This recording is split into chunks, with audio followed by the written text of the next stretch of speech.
और इमरान खान एक बार फिर वफाकी दारुल हुकूमत जाने के लिए तैयार। लीगल टीम से मुशावरत, कानूनी पहलुओं का जायजा लिया गया। पीर को इस्लामाबाद हाई कोर्ट पेश होंगे। कप्तान जुडिशल तोड़ फोड़ पर बनने मुकदमात के लिए इस्लामाबाद हाई कोर्ट से रुजू करेंगे। तो नजर आ रहा है सामने लिखा हुआ है जुल्म मिटने के लिए दो चीजों से मिटेगा भाई। एक, अदल की कुर्सी पे जो लोग बैठते हैं ना, वो अदल के हिसाब से फैसले करने लगे। दूसरा, कौम निकल खड़ी उस जुल्म के खिलाफ, तो जुल्म खत्म हो जाएगा। या इन दोनों में से कोई एक चीज हो जाए या दोनों हो जाए। अगर 420 का मुकदमा था, उस वक्त अदलिया में जो लोग बैठे हुए केस देख रहे थे, वो पूछते ना यार चीट हुआ कौन है।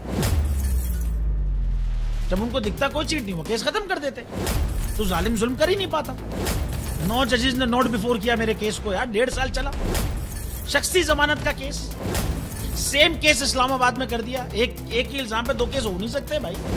मतलब 60 दिन का वक्त होता है। 102 दिन के बाद मैं जीत गया, केस बरी हो गया।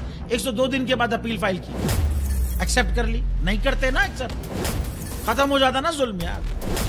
भरी अदालत में मुझे बरी कर दिया, फिर पता नहीं क्या हुआ 2.5 घंटे बाद का नोट बिफोर।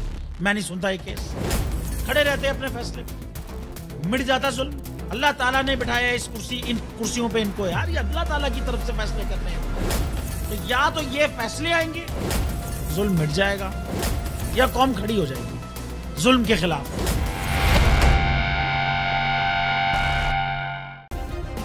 सब्सक्राइब करें और बेल दबाएं ताकि कोई खबर रह न जाए।